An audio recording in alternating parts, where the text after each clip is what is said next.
Welcome to SmithWeekly Discussions, an occasional program for our readers and listeners of SmithWeekly Research. Please note this program is a private discussion and everything contained herein is for entertainment and educational purposes only. With that, we hope you're in a comfortable position, along with your favorite beverage, to enjoy the discussion.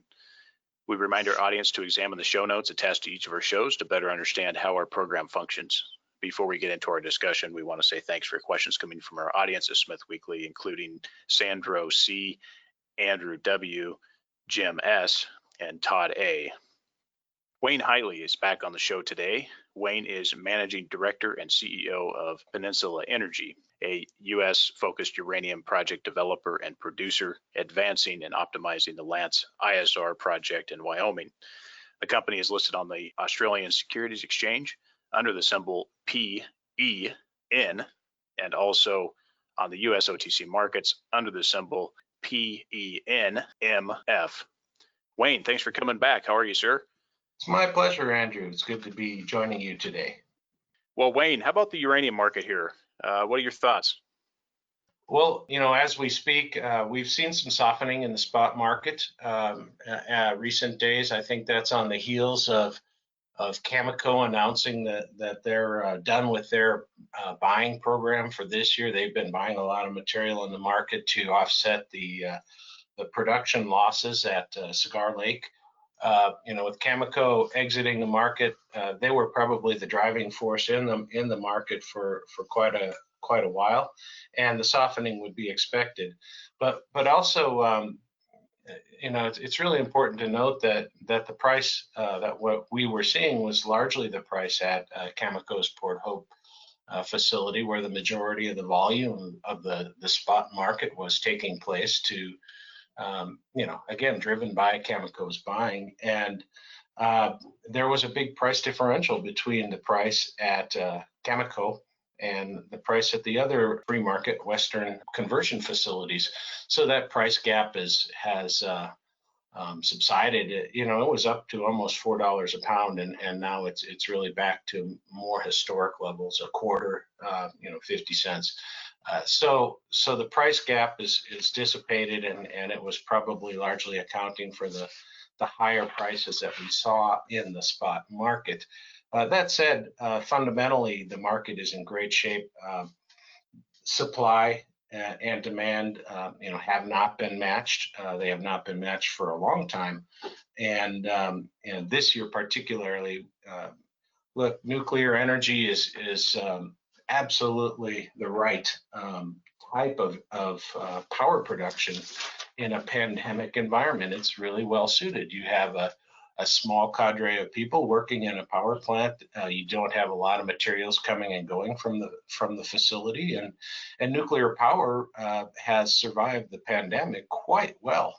Our nuclear power operators around the world have continued to reliably produce clean energy. But the uranium supply was impacted by COVID-19. The mines, the remote mines particularly, places where people had to travel and spend time in camps, those were impacted, and rightly so. The companies were cautious about protecting their employees, and we had significant drops in production over the course of this year.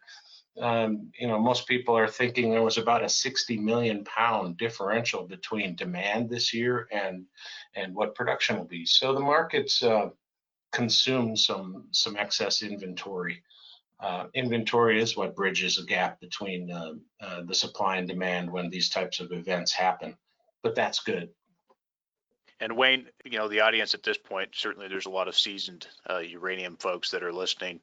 I think they want to see, to some degree, when is this going to start to move? And, do we have Cameco continuing to buy, obviously, next year and trying to ramp up that effort in a semi-dry spot market that has appeared to be the case?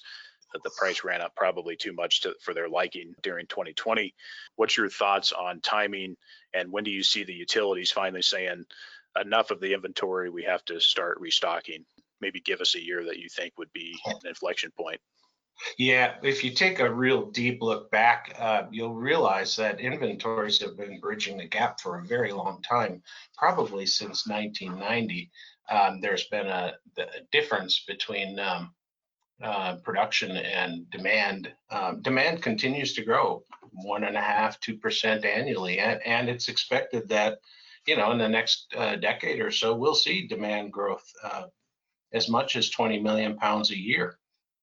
Pretty predictable, because the number of developing new nuclear facilities and the number of retiring nuclear facilities is a fairly predictable number. At the end of the day, mines, on the other hand, are depleting. There are mines which are going to go offline, either because of price or because their mine is depleted. And I recently heard a presentation. It was a very good presentation that suggested that by 2035, almost 70 million pounds per year of annual production will be coming offline out of the 140–150 million pounds a year of production capacity. So that creates a gap in the coming decade, 10–15 years, that may be as much, with growing demand and decreasing primary mine supply from the existing mines. It's 100 million pounds of gap. It can't last forever. The utilities look forward. They contract for their materials. Most of the U.S. utilities and the European utilities, they carry an adequate inventory, and they have a fair book of contracted materials. In the near term, they can go long periods of time without going to the spot market, particularly to buy. They use the spot market as a opportunity to purchase material when the price is right, but they don't have to be in the spot market. And sometimes focusing on the spot price is the wrong thing. The trade tech long-term price for uranium is $39, while the spot price is closer to $30. There's a reason for that, because the utilities, want security of supply, and looking forward, seeing the trends, the macro trends, the fundamentals, security of supply is going to be a very big issue. The world, bottom line, needs some new mines to come on. It also needs existing mines that are idled to come on. Probably the price point for existing mines to be incentivized to be put back into production is around $40, and the price point for new mines to be put into production is well over $50. So time's coming. We've got a diminishing available mobile inventory in the world. The utilities have material that they need. They're not forced to come in the market quickly, but I think they will. I think they'll come into the market, Andrew, and in the coming 3 to 6 months. I think this year is probably a lost year, but early next year, we'll start seeing utilities implementing their buying strategies on the heels of the world recovering from all of the COVID issues, just normalizing again. Yeah, certainly some interesting set of circumstances that we have, and I think it's more of a supply-driven story at this point rather than the demand side. I mean, the demand is there, it is growing. However, I really think this is turning into a substantial supply story for uranium. Well, let's get into the company here, as it's been about a year, actually right at a year, I think, Wayne, since we last spoke.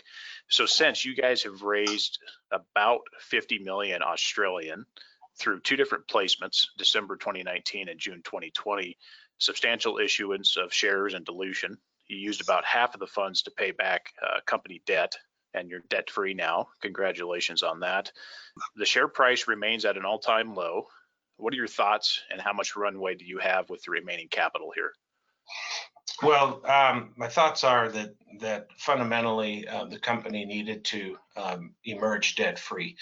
The debt was holding us back from the opportunities that we had in front of us. We were servicing debt with shareholder money, to the tune of $4 million a year.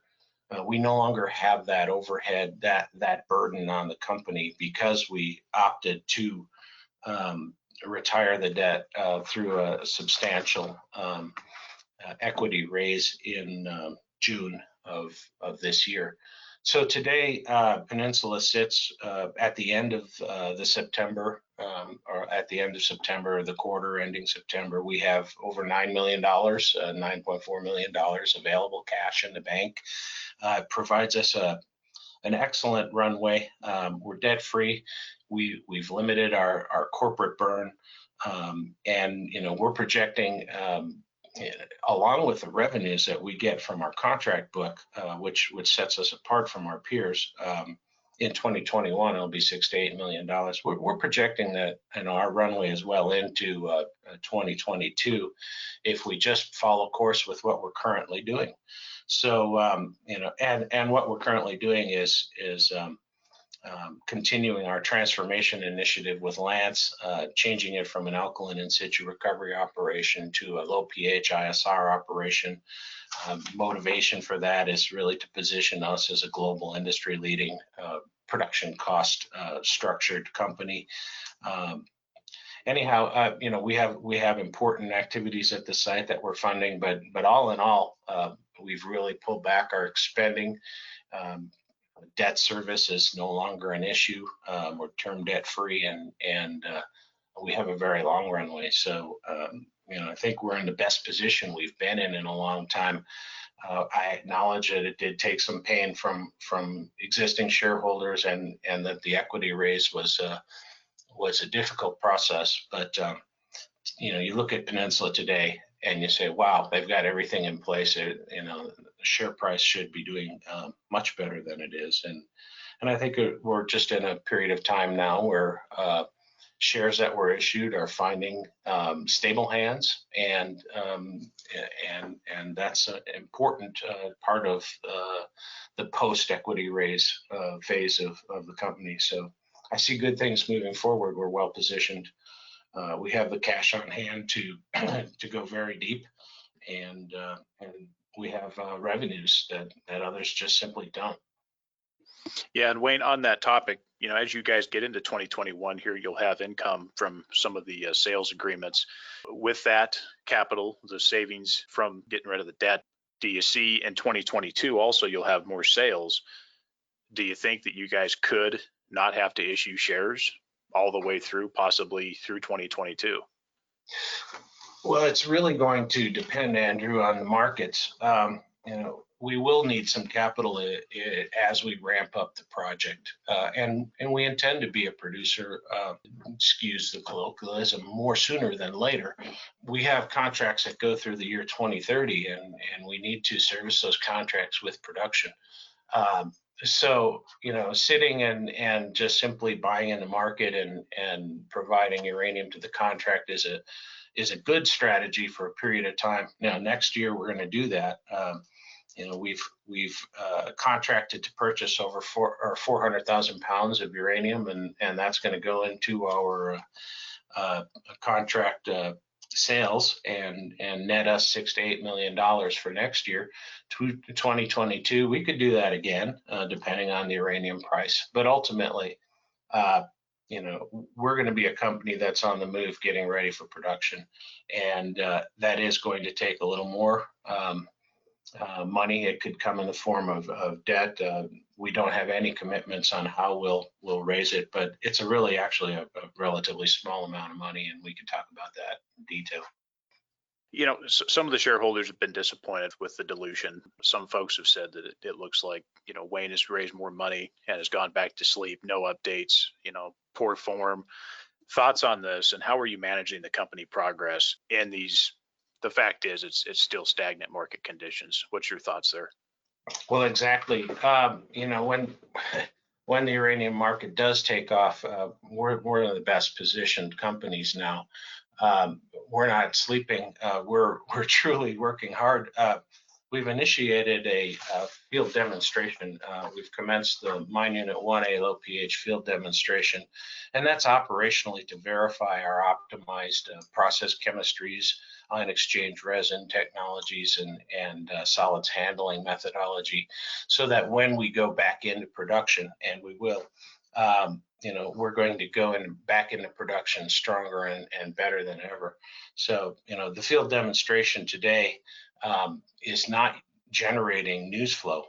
We just commenced the demonstration in August. It takes several months to get the field chemistry to the proper chemistry for uranium extraction. So we don't expect news flow at the moment out of the field demonstration, but perhaps as initial results become available, later this quarter, we may release some information or early next year.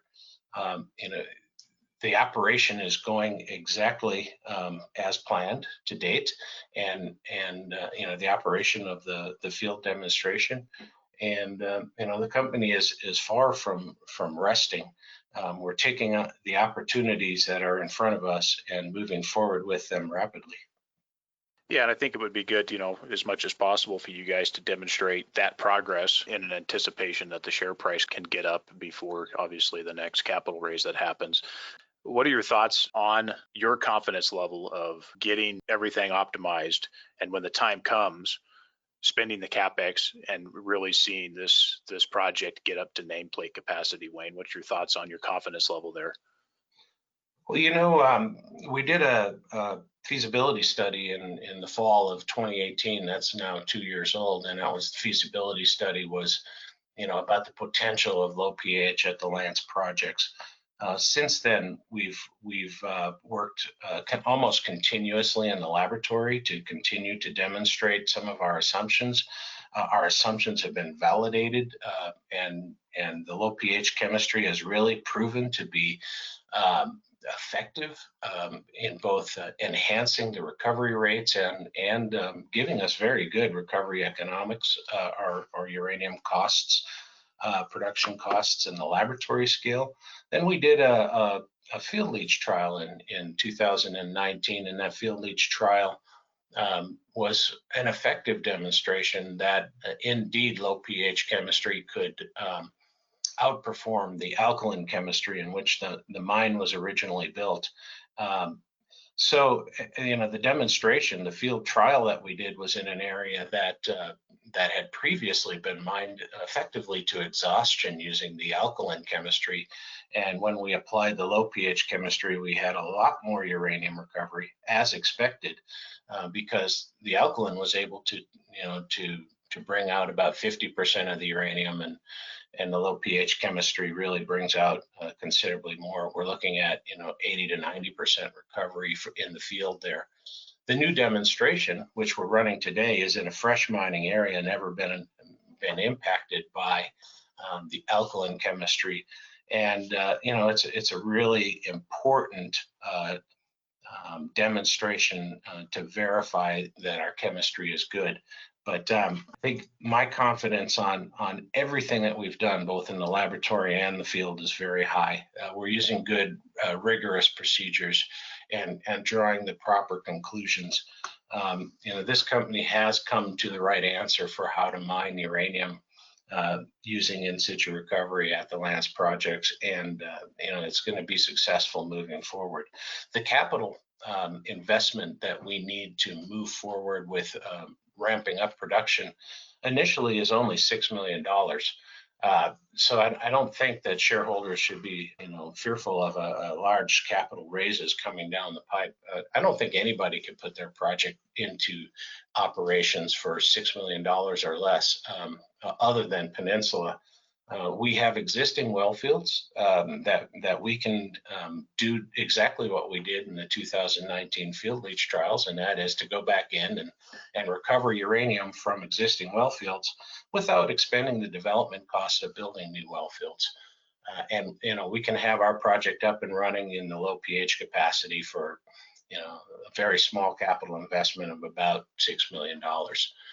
To take the project to current capacity, which is about 1.1 million pounds per year, we're going to need to develop new well fields, and we'll follow the pathway that the field demonstration today is pointing us to. We'll use the new chemistry there as well, and a new well field will cost $10 million.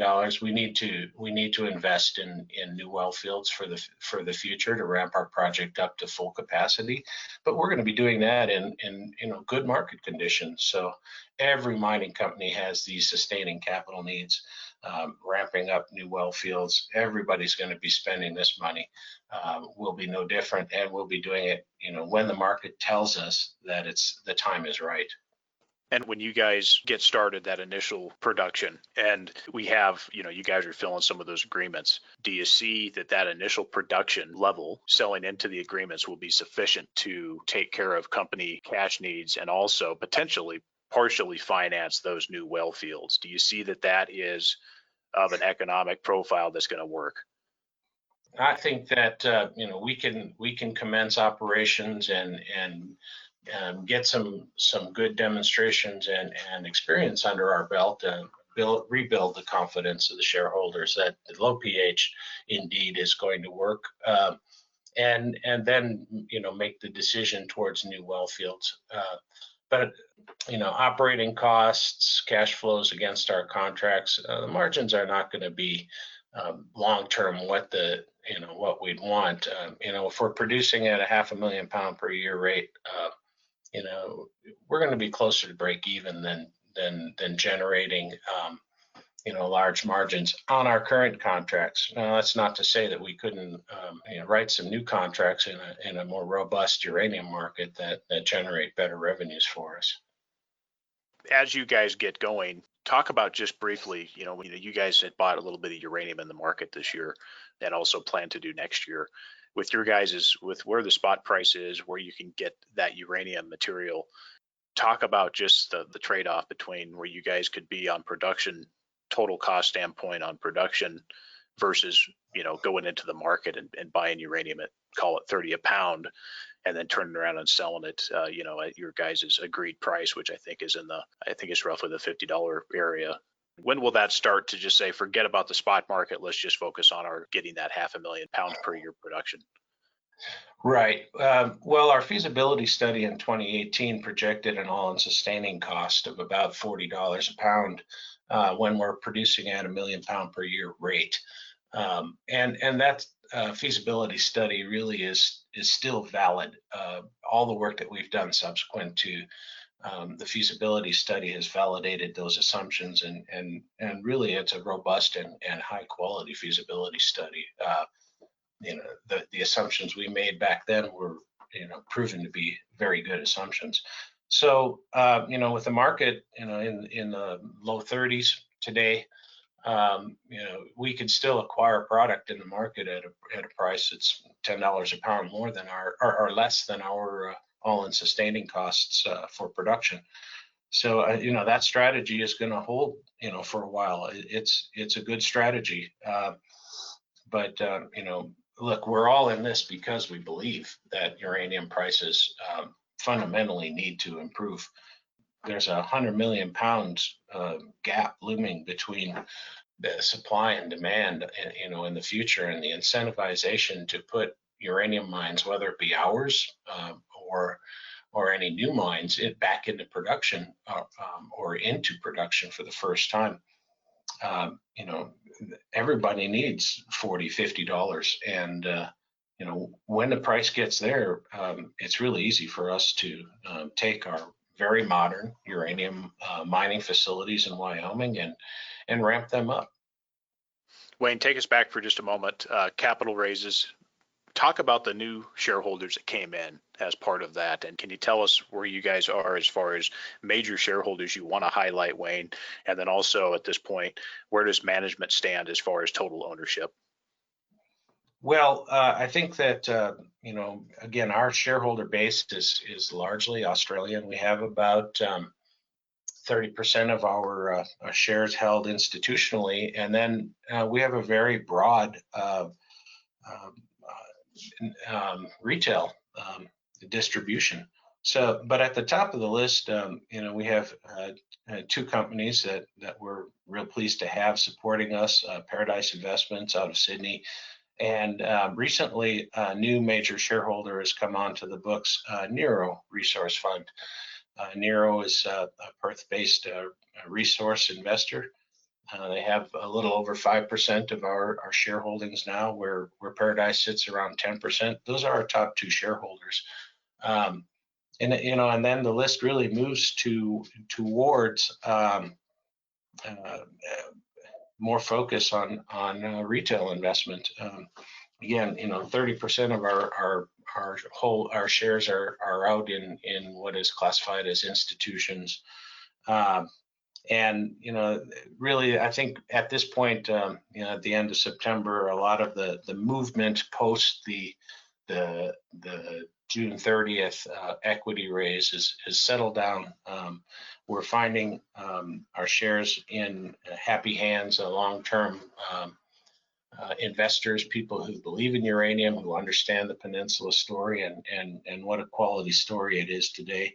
On the management front, I think it's important always to recognize that the current management in Peninsula is not represented by founders. We don't have people holding large blocks as founders, and therefore management's shareholding is really on the order of cumulatively about 5% or less. So we don't have a huge position held by management or the board at this point in time. Is there any work being done to continue to build that strategic shareholder base with some of the well-known uranium funds that are out there, both in the U.S. and also, there remains to be some in Australia? Is that something you guys are wanting to continue to do and are in discussions with those particular uranium funds to also potentially get on board with the story? Absolutely. We're speaking to shareholders and potential shareholders, institutions on a regular and constant basis. Maybe if I'm quiet in the market, it doesn't mean that I'm not very actively engaged, speaking with shareholders and potential shareholders on a regular basis. So, I think some institutions want to come in during periods where you're issuing new equity. Those opportunities for them are in the rearview mirror now for the foreseeable future.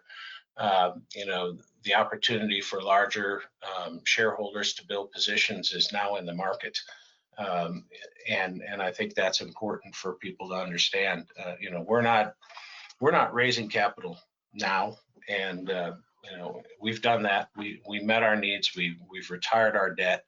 Now that the shares are in the market, and building a bigger position in Peninsula is going to require that you be a market acquirer rather than a off-market acquirer. Wayne, let's talk M&A for a moment. Is the company open to discussions regarding mergers to potentially position the company even better for the longer term? Any chatter on that front? Are you guys open to potential mergers? We recognize that Peninsula has the Lance project, and it's a very good project with 53 million pounds of resource in one site. It's really the largest U.S. developed uranium project, and it's important too, as a board, we know that we'll be deeper and stronger if we're not just a one trick pony, if you will, if we have more than one project in our asset account.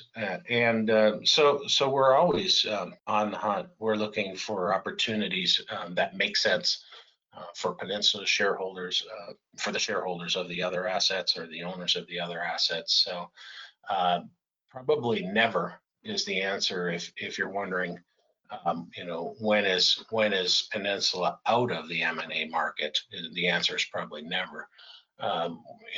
We have had conversations. We continue to have conversations. There are assets that we like. There are companies that we'd like, but at the end of the day, it takes two. And I'm not sure where our counterparties will be in the future, but we're always looking for opportunities to grow the company, to expand it through M&A, to enhance our asset base. Yeah, absolutely. I've gotten that from some other folks as well, as I think that there's some people in the sector that are willing to work together and that are pretty open and trying to find a common path. But then I think also there's a lot that are fairly proud and stubborn, looking at other companies and, in my view, doing what's best probably for consolidation purposes and for long-term value. One of the challenges to M&A today is that a lot of the companies that are prominent in the space have their full share of idle facilities. And nobody needs to add idle facilities to their accounts right now. I mean, growth is good, but not growth for growth's sake alone. In a bullish uranium market, everybody's going to want to have what we have, which is a fully capable production asset. And we're going to want more fully capable production assets. But today, where the vast majority of the junior companies are sitting in idle or development stage, production isn't necessarily the attribute that, or production ready isn't necessarily the attribute that everybody seeks. I can see that side of it. And then, of course, the other side, too, is the bear market, low valuation acquisitions. And we see this not just in uranium, very little actually, but, we see this in other natural resource sectors where significant value can be had because assets are going for nothing. And of course, that requires a longer view, and it also requires capital. And I think that's where the sector is a little bit starved, certainly on the capital front. But hopefully there's some good marriages out there that can happen. And I think that the value to see that is good rather than high level late stage market acquisitions, which of course result in overpaying for stuff, as you and I both know. We've seen that in the past.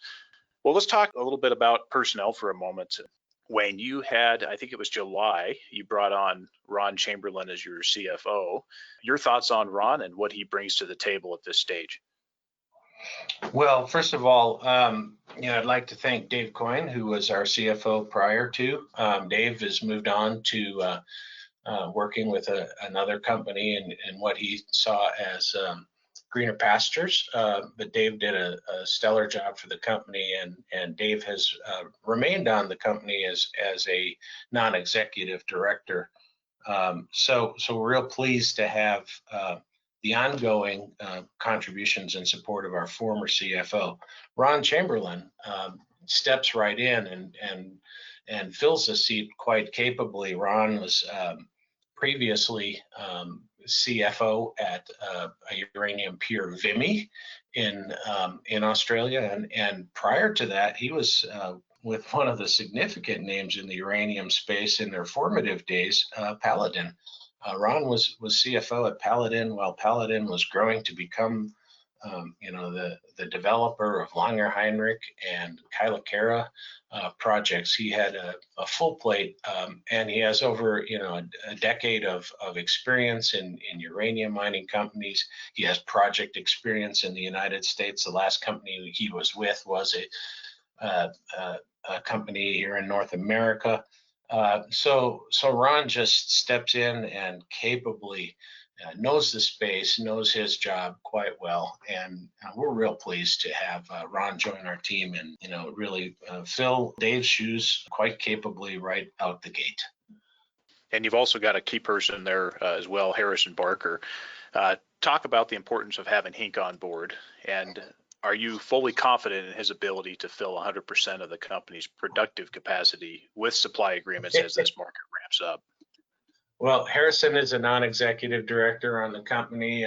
He's a retired senior executive with a U.S. utility. He was a fuel buyer. He's a nuclear engineer at the end of the day, and he is well connected throughout the space. I work closely with Harrison in our uranium marketing efforts. And he just has down-to-earth, solid advice on, what's right, what's wrong, and what are the trends in the uranium space when we're looking at preparing proposals for RFPs for contracts, when we're speaking with our potential and our current customers. He knows the business and he knows it inside and out because his career was right there in fuel procurement, for a major utility. Yeah, and Wayne, certainly, and Dustin Garrow speaks highly of him, and I've spoken to him a little bit, and seems like a fantastic gentleman. Talk about the utilities for a moment. Obviously, he's got relationships that are still there. What are the discussions with utilities at this point? And in your discussions with Hink, what are fuel buyers doing right now, and do they have any concerns with this market? No, I think, fuel buyers generally, look at the market and say, well, the soft market, the spot price is soft. And we can acquire uranium in the market at desirable prices at any point when we want. They're comfortable with the prices where they are. They recognize that the prices are not high enough to incentivize new production, and at some point in time, those prices have to go up. But I think the conversations with the fuel buyers is more on the order of we have what we need ordered through contracts, and or we have the ability to pick up what we need in the spot market at prices that are preferable to long-term contracting prices today. So it is going to take a swing. It's going to take a momentum change for the prices to move upward on a long-term fundamental, not on a short-term fundamental. I mean, this year we saw prices go up on production decreases related to COVID. I think everybody could look out the window and say, well, even COVID is not going to last forever. If prices are up today, we can wait. And I think largely the utilities did. I think the utilities, they were in the market some, but for the most part, they sat out 2020. The buying was more driven by the needs of the producers than it was by the needs of the consumers. And so 2020 was a quite interesting year. But going forward, we know that their contract book opens up in the next 2 to 3 years. Uncontracted demand gets to be a larger and larger portion of their portfolio, and the prime contracting window for those time periods is getting closer and closer. So we'll see fuel buyers in the market 2021, 2022, a much more stronger presence than we did this year. Yeah, I agree, and we're looking forward to seeing those real volumes, which we haven't seen for a long time. So looking forward to seeing real notable volumes come into this market. Well, let's go back to Lance for a moment. Time frame here, Wayne, to complete the optimization and test work and also get the final permit revisions that are needed. Talk about the final milestones here to knock this out and to be ready.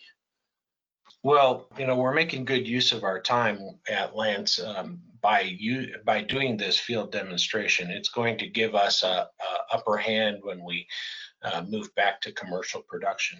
But the reality is we don't have to do this field demonstration to put the project back into production. We estimate that within 6 months of an investment decision, we could be producing again. So, very, very quick timeline to return to production. And we don't have to wait for the conclusion of the field demonstration to do that. But the field demonstration will enhance our knowledge, and it is a valuable exercise for us to go through. So that said, the field demonstration itself is projected to go for the next 12 to 18 months.